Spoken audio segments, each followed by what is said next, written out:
Ningún universal es algo existente fuera de la mente, de uno u otro modo, sino que todo aquello que es predicable de muchas cosas está, por su misma naturaleza, en la mente, sea subjetiva u objetivamente. Y ningún universal pertenece a la esencia de ninguna sustancia. Guillermo de Ockham, comentario a las sentencias.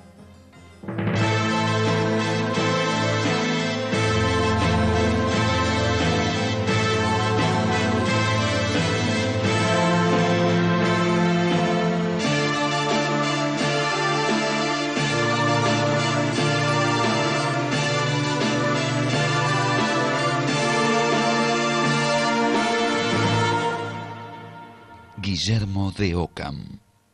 Guillermo de Ockham es un filósofo británico. Nació en las Islas Británicas, en la ciudad de Ockham, sobre fin del siglo XIII.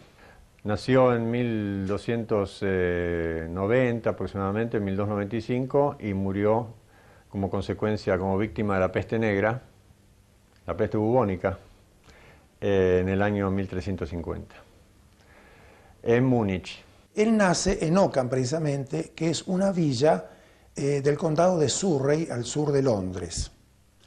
Él en la primera juventud, en los primeros años de su juventud, entra en la orden franciscana de los frailes menores y inmediatamente ingresa en Oxford a estudiar entre 1312 a 1318, donde se recibe. Lo primero que hizo después de estudiar en Oxford fue enseñar en Oxford.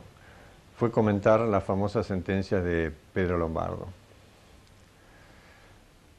Las sentencias de Pedro Lombardo eran una especie de compendio de todo el saber teológico que había sido resumido por Pedro Lombardo en ese libro llamado Liber Sententiarum, que quiere decir libro de la sentencia, o sea, de las doctrinas, de las tesis, si ustedes quieren.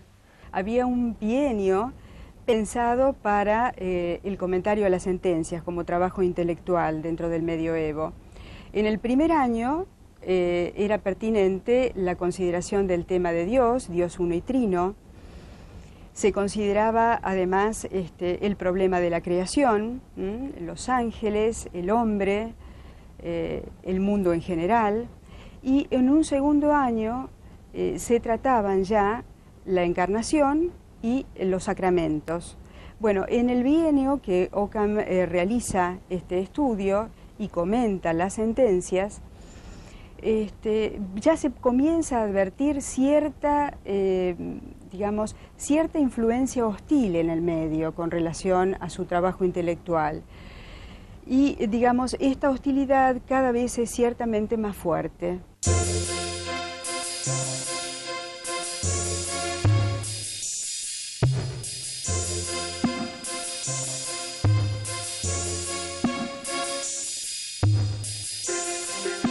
El ambiente de Oxford estaba fuertemente influido por el realismo de otro teólogo y filósofo franciscano, Juan Duns Scoto. Enseñaba, de acuerdo con la tradicional interpretación cristiana de la doctrina platónica, la realidad de los universales, entendidos como ideas o modelos en la mente de Dios. Guillermo de Ockham no aceptaba este planteo. En su comentario a las sentencias, afirmaba que los universales no tienen existencia alguna fuera de nuestras mentes y que no corresponden a ideas divinas. Lo único real son los individuos particulares.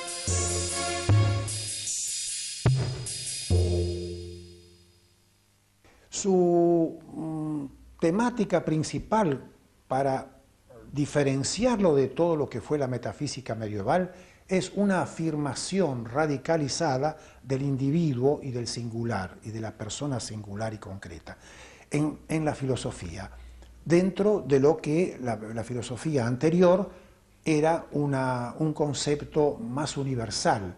El hombre era una criatura divina y dentro de ese sentido de su criatura divina estaba integrado en la naturaleza y en el universo. Acá el hombre es el individuo aislado solo. Por eso toda la filosofía de Ockham va a abrir directamente en política hacia el liberalismo individualista, por una parte, incluso en la política y en la filosofía moderna y contemporánea. Además, en ruptura con toda la metafísica que era de las nociones de los universales, nociones de ideas generales, de principios universales de géneros y especies, él afirma un empirismo radical, la experiencia inmediata de lo que se puede contener en la observación empírica e inmediata del hecho de la percepción. Los términos de nuestras proposiciones, lo único que significan, dice Ockham, son conceptos de nuestra mente. Por eso el único lugar donde existen los universales es inánima, o sea, en el alma del hombre.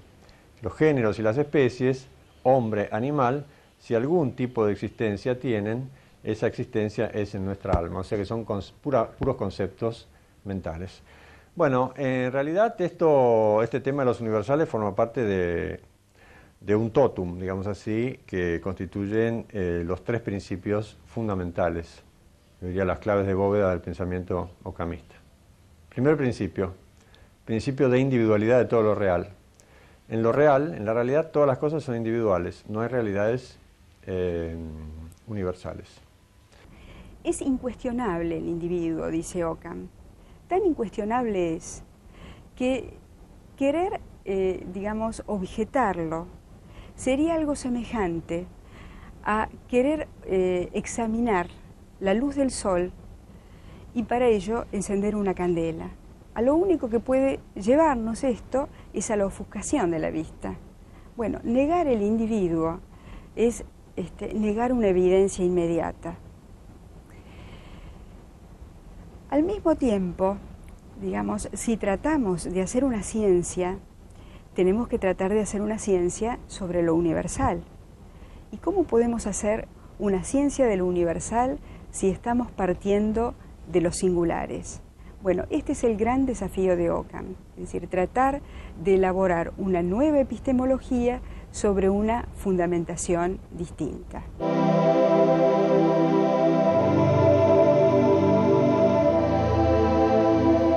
Si solo el individuo es real, no hay un orden esencial que el estudioso deba desentrañar, sino que todo orden es impuesto a la realidad por el mismo estudioso en su acto de organizar conceptualmente los múltiples entes individuales. Los entes no van a estar organizados y clasificados según una previa ya atribución dada por la naturaleza con un carácter definitivo, sino por una clasificación y una categorización que el mismo científico va a imponer a sus hipótesis de trabajo. Esto de alguna manera, aquí entonces, el realismo metafísico de los géneros y las especies queda cortado con esta vuelta al singular, al individual y a su clasificación serial del individuo.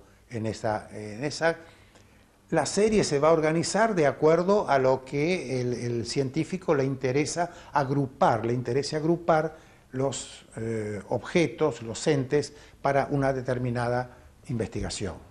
Ockham pretende, digamos, elaborar una ciencia que esté basada en una perspectiva distinta, que esté basada en el individuo. Y esa ciencia basada en el individuo es su modo de reaccionar en defensa de la omnipotencia.